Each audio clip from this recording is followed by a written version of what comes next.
गणानां त्वा गणपतिगुं हवामहे कविं कवीनामुपमस्रवस्तमम् ज्येष्ठराजं ब्रह्मणां ब्रह्मणस्पत आनशृण्वन्नोतिभिः सीदसादनम् श्रीमहागणाधिपतये नमः। त्रिदलं त्रिगुणाकारं त्रिनेत्रं च त्रियायुधं त्रिजन्मपापसंहारम् एकबिल्वं शिवार्पणम् त्रिशाखैर्बिल्वपत्रैश्च अच्छिद्रैः कोमलैः शुभैः तव पूजां करिष्यामि एकबिल्वं शिवार्पणम् सर्वत्रैलोक्यकर्तारं सर्वत्रैलोक्यपालनं सर्वत्रैलोक्यहर्तारम् एकबिल्वं शिवार्पणम् नागाधिराजवलयं नागहारेण भूषितं नागकुण्डलसंयुक्तम् एकबिल्वं शिवार्पणम् अक्षमालाधरं रुद्रं पार्वतीप्रियवल्लभं चन्द्रशेखरमीशानम् एकबिल्वं शिवार्पणम् त्रिलोचनं दशभुजं दुर्गादेहार्थधारिणं विभूत्यभ्यर्चितं देवम् एकबिल्वं शिवार्पणम् त्रिशूलधारिणं देवं नागाभरणसुन्दरं चन्द्रशेखरमीशानम् एकबिल्वं शिवार्पणम् गङ्गाधराम्बिकानाथं फणिकुण्डलमण्डितं कालकालं गिरीशं च एकबिल्वं शिवार्पणम्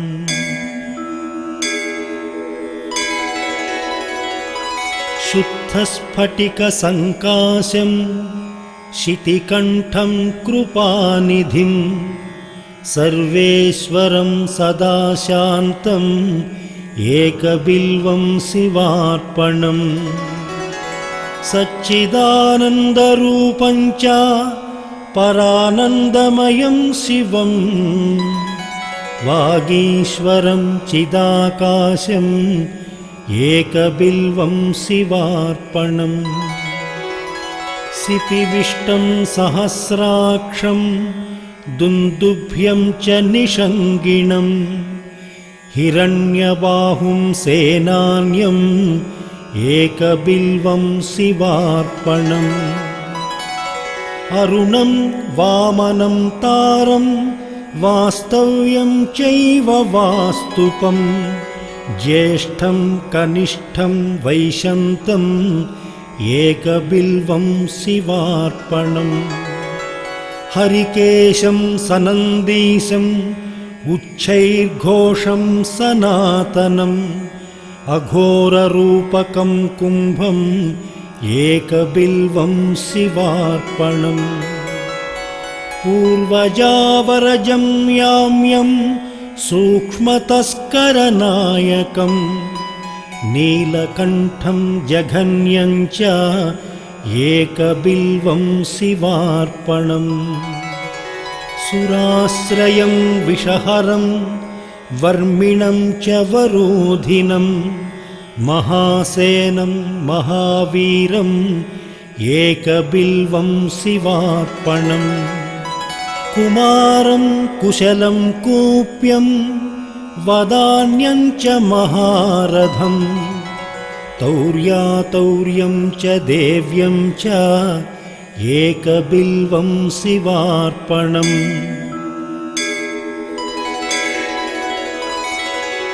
दशकर्णं ललाटाक्षं पञ्चवक्त्रं सदाशिवं अशेषपापसंहारम् एकबिल्वं शिवार्पणम् नीलकण्ठं जगद्वन्द्यं दीननाथं महेश्वरम् महापापहरं शम्भुम् एकबिल्वं शिवार्पणम् चूडामणीकृतविधुं वलयीकृतवासुकिं कैलासनिलयं भीमम् एकबिल्वं शिवार्पणम् कर्पूरकुन्दधवलं नरकार्णवतारकं करुणामृतसिन्धुं च एकबिल्वं शिवार्पणम् महादेवं महात्मानं भुजङ्गाधिपकङ्कणं महापापहरं देवम् एकबिल्वं शिवार्पणम् भूतेशं खण्डपरशुं वामदेवं पिनाकिनं वामे शक्तिधरं श्रेष्ठम् एकबिल्वं शिवार्पणम् फालेक्षणं विरूपाक्षं श्रीकण्ठं भक्तवत्सलं नीललोहितखट्वाङ्गम् एकबिल्वं शिवार्पणम् कैलासवासिनं भीमं कठोरं त्रिपुरान्तकं वृषाङ्कं वृषभारूढम् एकबिल्वं शिवार्पणम् सामप्रियं सर्वमयं भस्मोद्धूलितविग्रहम् मृत्युञ्जयं लोकनाथम् एकबिल्वं शिवार्पणम् दारिद्र्यदुःखहरणं रविचन्द्रानलेक्षणं मृगपाणिं चन्द्रमौळिम् एकबिल्वं शिवार्पणम् सर्वलोकभयाकारं सर्वलोकैकसाक्षिणम् निर्मलं निर्गुणाकारम् एकबिल्वं शिवार्पणम् सर्वतत्त्वात्मिकं साम्बं सर्वतत्त्वविदूरकं सर्वतत्त्वस्वरूपं च एकबिल्वं शिवार्पणम् सर्वलोकगुरुं स्थाणुं सर्वलोकवरप्रदं सर्वलोकैकनेत्रं च एकबिल्वं शिवार्पणम् मन्मथोद्धरणं शैवं भवं भर्गं परात्मकं कमलाप्रियपूज्यं च एकबिल्वं शिवार्पणम् तेजोमयं महाभीमम् उमेशं भस्मलेपनं भवरोगविनाशं च एकबिल्वं शिवार्पणम् स्वर्गापवर्गफलदं रघुनाथवरप्रदं नगराजसुताक्रान्तम् एकबिल्वं शिवार्पणम्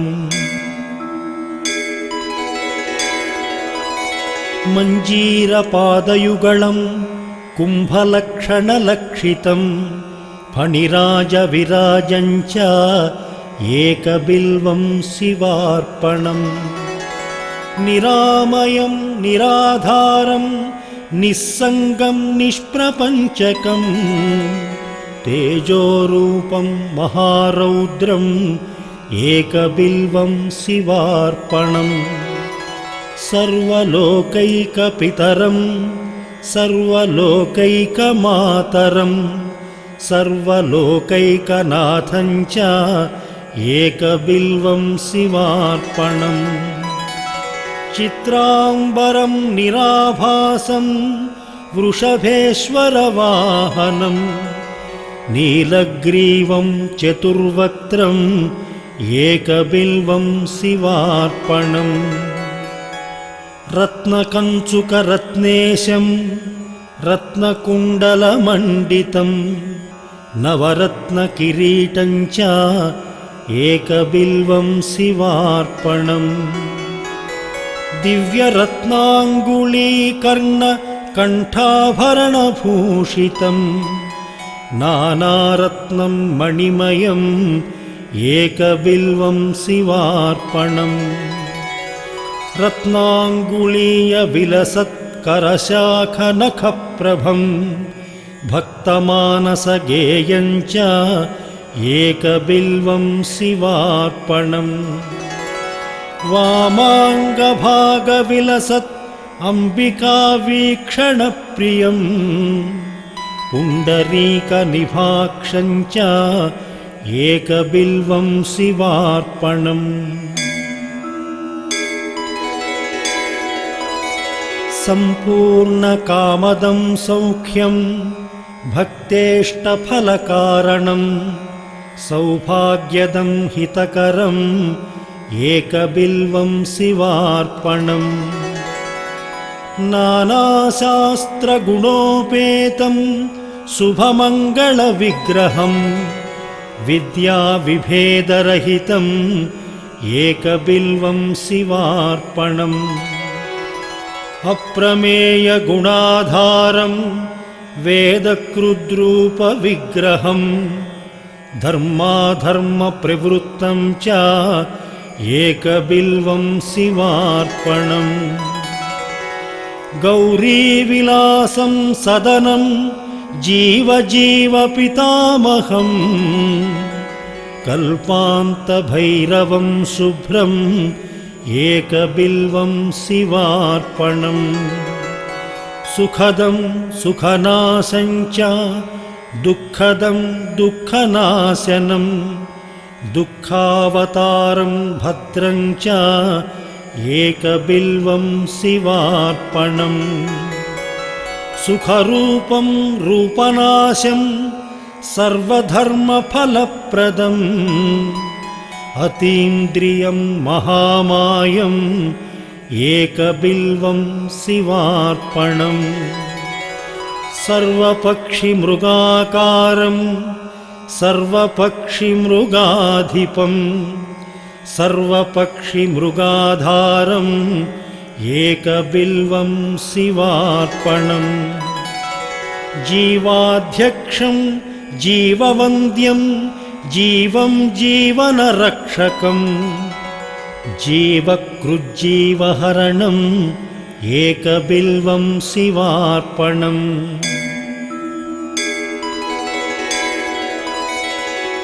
विश्वात्मानं विश्ववन्द्यं वज्रात्मा वज्रहस्तकं वज्रेशं वज्रभूषं च एकबिल्वं शिवार्पणम् गणाधिपं गणाध्यक्षं प्रलयानलनाशकं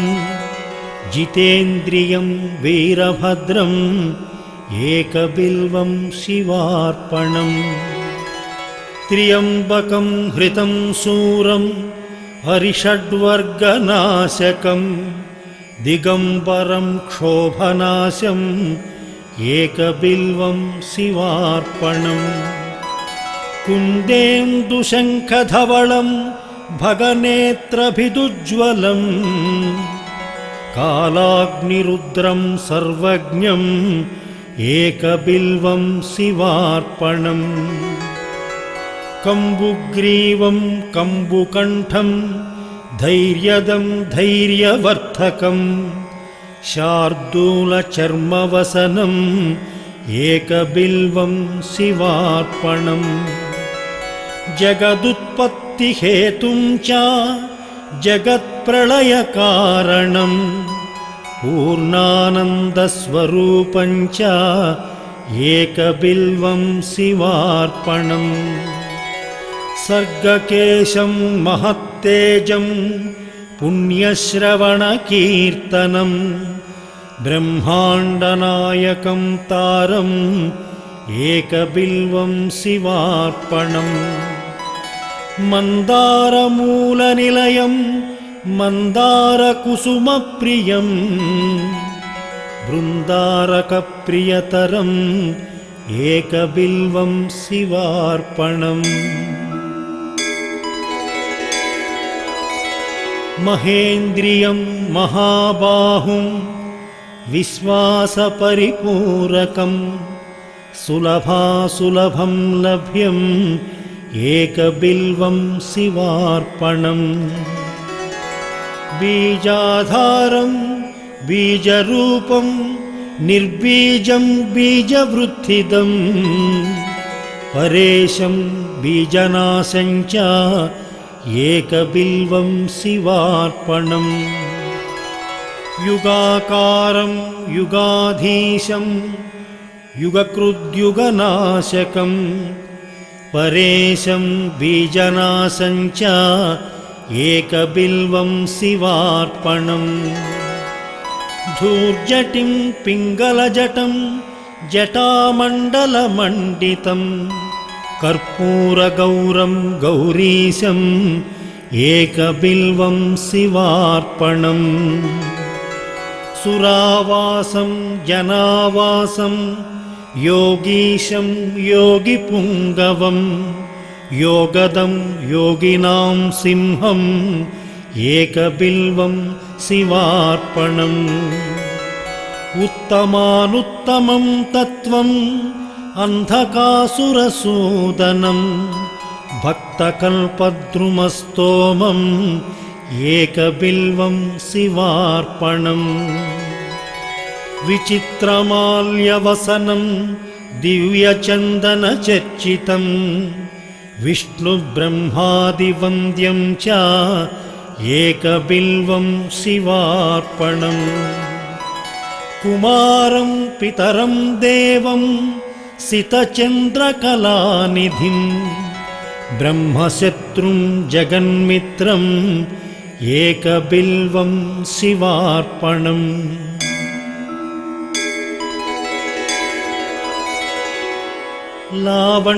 लावण्यमधुराकारं करुणारसवारिधिं भ्रुवोर्मध्ये सहस्रार्चिम् एकबिल्वं शिवार्पणम् जटाधरं पावकाक्षं वृक्षेशं भूमिनायकं कामदं सर्वदा गम्यम् एकबिल्वं शिवार्पणम् शिवं शान्तमुमानाथं महाध्यानपरायणं ज्ञानप्रदं कृत्तिवासम् एकबिल्वं शिवार्पणम् वासुक्युरगहारं च लोकानुग्रहकारणं ज्ञानप्रदं कृत्तिवासम् एकबिल्वं शिवार्पणम् शशाङ्कधारिणं भर्गं सर्वलोकैकशङ्करं शुद्धं च शाश्वतं नित्यम् एकबिल्वं शिवार्पणम् शरणागतदीनार्ति परित्राणपरायणम् गम्भीरं च वषट्कारम् एकबिल्वं शिवार्पणम् भोक्तारं भोजनं भोज्यं जेतारं जितमानसं करणं कारणं जिष्णुम् एकबिल्वं शिवार्पणम् क्षेत्रज्ञं क्षेत्रपालं च परार्थैकप्रयोजनं व्योमकेशं भीमवेषम् एकबिल्वं शिवार्पणम्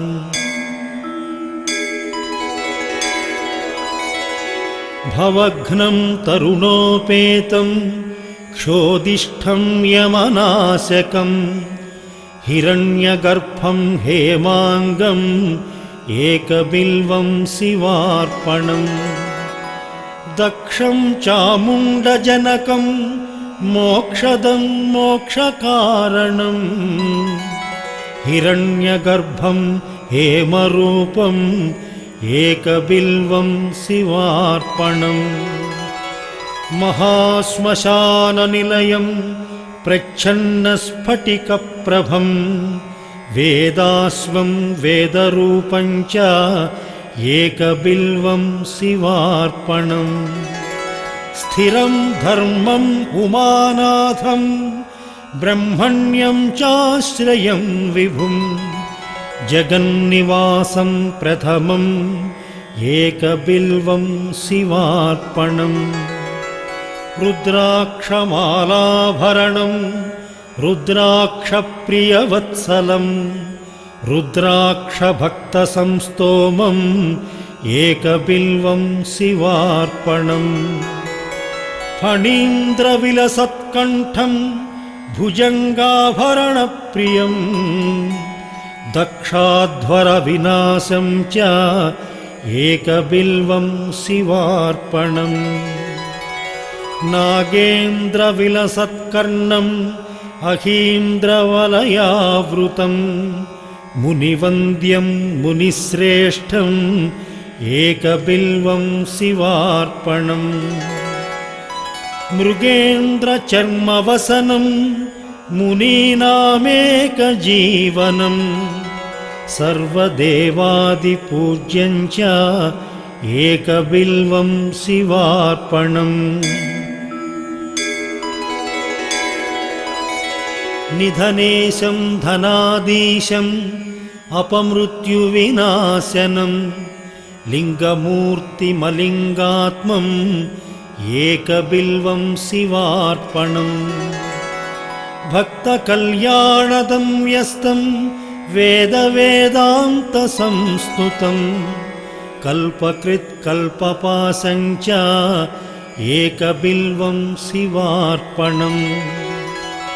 घोरपातकदावाग्निं जन्मकर्मविवर्जितं कपालमालाभरणम् एकबिल्वं शिवार्पणम् मातङ्गचर्मवसनं विराड्रूपविदारकं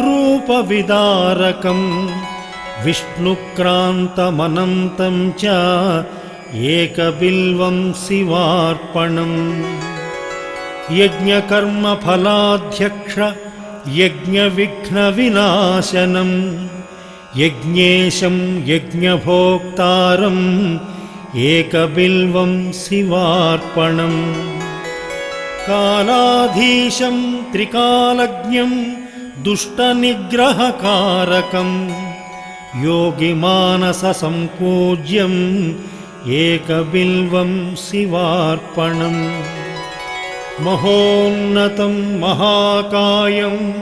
महोदरमहाभुजं महावक्त्रं महावृद्धम् एकबिल्वं शिवार्पणम् सुनेत्रं सुललाटं च सर्वभीमपराक्रमम् महेश्वरं शिवतरम् एकबिल्वं शिवार्पणम् समस्तजगदाधारं समस्तगुणसागरं सत्यं सत्यगुणोपेतम् एकबिल्वं शिवार्पणम् माघकृष्णचतुर्दश्यां पूजार्थं च जगद्गुरोः दुर्लभं सर्वदेवानाम् एकबिल्वं शिवार्पणम् तत्रापि दुर्लभं मन्ये नभो मासेन्दुवासरे प्रदोषकाले पूजायाम् एकबिल्वं शिवार्पणम् तटाकं धननिक्षेपं ब्रह्मस्थाप्यं शिवालयम् कोटिकन्या महादानम् एकबिल्वं शिवार्पणम् दर्शनं बिल्ववृक्षस्य स्पर्शनं पापनाशनम् अघोरपापसंहारम् एकबिल्वं शिवार्पणम् तुलसी बिल्वनिर्गुण्डी जम्बीरामलकं तथा पञ्चबिल्वमिति ख्यातम् एकबिल्वं शिवार्पणम् अखण्डबिल्वपत्रैश्च पूजयेन्नन्दिकेश्वरम् उच्यते सर्वपापेभ्यः एकबिल्वं शिवार्पणम् सालङ्कृता शतावृत्ता कन्याकोटिसहस्रकम् साम्राज्यपृथ्वीदानं च एकबिल्वं शिवार्पणम्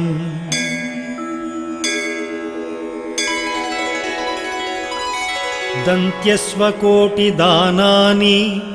अश्वमेधसहस्रकम् सवत्सधेनुधानानि एकबिल्वं शिवार्पणम् चतुर्वेदसहस्राणि भारतादिपुराणकम् साम्राज्यपृथ्वीदानं च एकबिल्वं शिवार्पणम् सर्वरत्नमयं मेरुं काञ्चनं दिव्यवस्त्रकं तुलाभागं शतावर्तम् एकबिल्वं शिवार्पणम् अष्टोत्तरशतं बिल्वं योर्चयेल्लिङ्गमस्तके अथर्वोक्तं वदेद्यस्तु एकबिल्वं शिवार्पणम् काशीक्षेत्रनिवासं च कालभैरवदर्शनम् अघोरपापसंहारम् एकबिल्वं शिवार्पणम् अष्टोत्तरशतश्लोकैः स्तोत्राद्यैः पूजयेद्यथा त्रिसन्ध्यं मोक्षमाप्नोति एकबिल्वं शिवार्पणम् दन्तिकोटिसहस्राणां भूहिरण्यसहस्रकम् सर्वक्रतुमयं पुण्यम् एकबिल्वं शिवार्पणम् पुत्रपौत्रादिकं भोगं भुक्त्वा चात्र यथेप्सितम् अन्ते च शिवसायुज्यम् एकबिल्वं शिवार्पणम्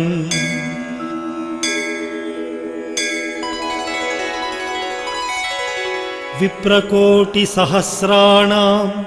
वित्तदानाश्च यत्फलं तत्फलं प्राप्नुयात् सत्यम् एकबिल्वं शिवार्पणम् त्वन्नामकीर्तनं तद्वत् तव पादाम्बुजः पिबेत् जीवोन्मुक्तो भवेन्नित्यम् एकबिल्वं शिवार्पणम् अनेकदानफलदम् अनन्तसुकृतादिकम् तीर्थयात्राखिलं पुण्यम् एकबिल्वं शिवार्पणम् त्वं मां पालय सर्वत्र पदध्यानकृतं तव भवनं शाङ्करं नित्यम् एकबिल्वं शिवार्पणम् उमया सहितं देवं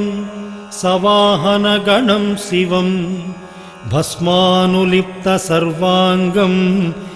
एकबिल्वं शिवार्पणम् सालग्रामसहस्राणि विप्रान्नं शतकोटिकं यज्ञकोटिसहस्राणि एकबिल्वं शिवार्पणम् अज्ञानेन कृतं पापं ज्ञानेनापि कृतं च यत् तत्सर्वं नाशमायातु एकबिल्वं शिवार्पणम् एकैकबिल्वपत्रेण कोटियज्ञफलं भवेत् महादेवस्य पूजार्थम् एकबिल्वं शिवार्पणम् अमृतोद्भववृक्षस्य महादेवप्रियस्य च मुच्यन्ते कण्टकाघातात् कण्टकेभ्यो हि मानवाः। एककाले पठेन्नित्यं सर्वशत्रुनिवारणं द्विकाले च पठेन्नित्यम् एकबिल्वं शिवार्पणम् त्रिकाले च पठेन्नित्यं मनोवाञ्छाफलप्रदम् अचिरात् कार्यसिद्धिं च लभते नात्र संशयः। एककालं द्विकालं वा त्रिकालं यः पठेन्नरः लक्ष्मीप्राप्तिः शिवाकाशः शिवेन सह मोदते। कोटिजन्म कृतं पापम् अर्चनेन विनश्यति सप्तजन्म कृतं पापं श्रवणेन विनश्यति। जन्मान्तरकृतं पापं पठनेन विनश्यति दिवारात्रकृतं पापं दर्शनेन विनश्यति। क्षणे क्षणे कृतं पापं स्मरणेन विनश्यति। पुस्तकं धारयेद्देहि आरोग्यं भयनाशनम्। ये मामनन्यशरणाः सततं वरेण्यं सम्पूजयन्ति नवकोमलबिल्वपत्रैः ते निर्गुणा अपि गुणाम्बुधयो भवन्ति विन्दन्ति भक्तिमनुभुक्तसमस्तभोगाः। बिल्वाष्टोत्तरशतं स्तोत्रं यः पठेद्भक्तिमान् नरः शिवलोकमवाप्नोति शिवेन सह मोदते। ॐ शान्तिः शान्तिः शान्तिः।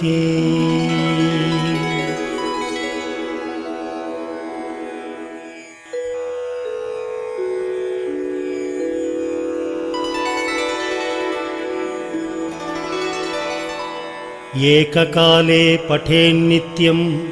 सर्वशत्रुनिवारणं द्विकाले च पठेन्नित्यम् एकबिल्वं शिवार्पणम्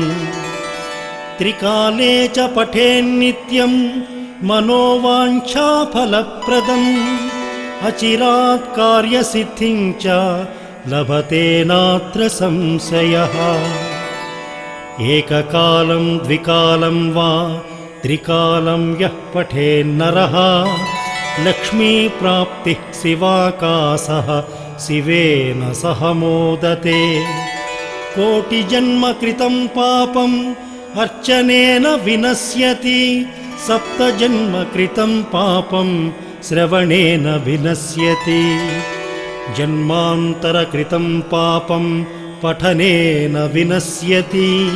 दिवारात्रकृतं पापं दर्शनेन विनश्यति। क्षणे क्षणे कृतं पापं स्मरणेन विनश्यति पुस्तकं धारयाद्देहि आरोग्यं भयनाशनम्। ये मामनन्यशरणाः सततं वरेण्यं सम्पूजयन्ति नवकोमलबिल्वपत्रैः ते निर्गुणा अपि गुणाम्बुधयो भवन्ति विन्दन्ति भक्तिमनुभुक्तसमस्तभोगाः। बिल्वाष्टोत्तरशतं स्तोत्रं यः पठेद्भक्तिमान् नरः शिवलोकमवाप्नोति शिवेन सह मोदते। ॐ शान्तिः शान्तिः शान्तिः।